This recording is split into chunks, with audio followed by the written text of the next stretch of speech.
பாஜக உயர்மட்ட குழு ஆலோசனை கூட்டத்தில் தாவேகாவுடன் கூட்டணி அமைக்கலாமா என்பது குறித்தெல்லாம் பேசப்பட்டதாக தகவல் வெளியாகி இருக்கிறது. 50 இடங்களுக்கு வேட்பாளர் பட்டியலை தயார் செய்ய அமித்ஷா உத்தரவிட்டிருப்பதாகவும் தகவல். தொடர்ந்து நம்முடைய அரசியல் விமர்சகர் திரு செந்தில்வேல் இணைந்திருக்கிறார். வணக்கம் திரு செந்தில்வேல்.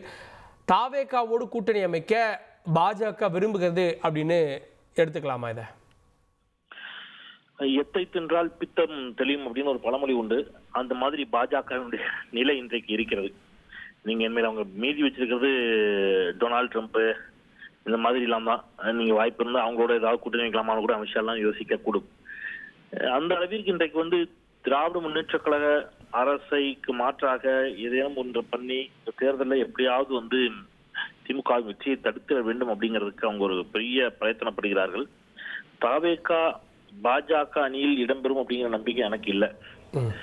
ஏன்னா அமித்ஷாவே அதை விரும்புவாரா அப்படிங்கிறது எனக்கு திருப்பியும் டவுட்டா இருக்குது. அப்படி ஒருவேளை தாவேகா பாஜக அணியில் இடம் பெற்றால் அது திமுகவிற்கு உள்ளபடியே கூடுதல் பலம், நன்மை.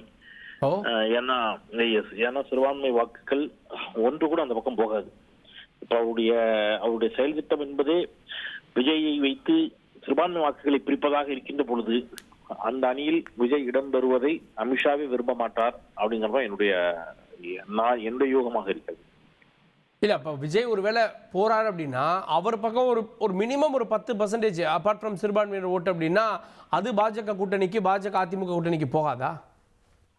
இல்ல, அது இழப்பு சாதக பாதகங்கள் ரெண்டுமே இருக்குது. நீங்க சொன்ன மாதிரி பாஜக அணிக்கு அந்த மாதிரியான ஒரு வாய்ப்பு, அதாவது சிறுபான்மை மக்கள் அல்லாத அல்லது எந்த பக்கம் இருந்தாலும் விஜய்க்கு வாக்களிப்பேன் அப்படின்னு சொல்லக்கூடிய வாக்கு அந்த பக்கம் போகாதா அப்படின்னு நீங்க கேட்கறது சரியான ஒன்றுதான்.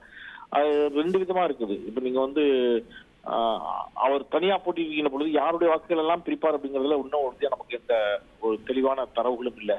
இப்போ திராவிட முன்னேற்ற கழகத்துக்கு எதிரான வாக்குகள் அப்படின்னு வச்சுக்கோங்க, அது எதிரான வாக்குகளை கொஞ்சம் அவர் பிரிக்கிறாரு அப்படின்னு சொன்னா அவர் அந்த கூட்டணியில இருந்தா அது அந்த கூட்டணிக்கு நல்லது. ஏன்னா எதிரான வாக்குகள் பிரியாமல் அவருக்கு கூட்டணிக்கு போயிருதுங்க.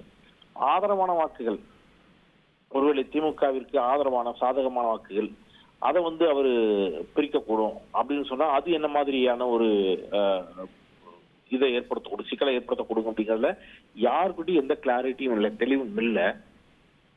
விஜய் கொண்டு இவர்கள் போடுவது எல்லாமே ஏதேனும் ஒரு இடத்துல ஒரு 3 விழுக்காடோ 4 விழுக்காடோ 5 விழுக்காட்டிலயோ 1 விழுக்காட்டிலயோ மீண்டும் திமுக விடக்கூடாது. ஒரு விழுக்காட்டில் கூட மக்கள் கூட்டணி ஏதோ ஒரு இடத்துல மீண்டும் அதிமுக ஆட்சிக்கு வருவது காரணமாக இருந்தது போல ஒரு சூழல் உருவாக்கி விடக்கூடாது. எனவே விஜய் நம்மோடு இணைந்து கொள்ளலாம் அப்படிங்கறதான். இந்த வெற்றி சொல்லி விட்டுருங்க. விஜய் அதிமுக பாஜக அணியில் இடம்பெறுவார் என்றால் அதோட அவருடைய அரசியல் கேரியர் முடிஞ்சு போச்சு. அது அது பொலிட்டிக்கல் சூசைட் அவருக்கு. ஏன்னா நீங்க முதல் தேர்தலிலேயே சொன்ன வாக்கை காப்பாற்ற முடியாம போயிட்டீங்க. உங்களுடைய எல்லா கிரெடிபிலிட்டி நம்பகத்தன்மையும் உடைஞ்சிரும். நீங்க உங்களுடைய அரசியல் எதிரி திமுக, கொள்கை எதிரி பாஜக என்று நீங்க தெளிவா சொல்லிட்டீங்க. ஏற்கனவே மக்கள் மத்தியில ஒரு சந்தேகம் மெல்ல இளம் தொடங்குகிறது. ஒருவேளை பாஜக தான் விஜய் இயக்குகிறதோ அப்படிங்கிற சந்தேகம் பலருக்கு எழ தொடங்கிடுச்சு. அதுக்கு கூடுதல் சான்று IRS அதிகாரி ஒருவர் நம்ம ஏற்கனவே தந்தி தொலைக்காட்சியில ஆயுத எழுத்துல இதை நான் சொல்லியிருக்கிறேன்.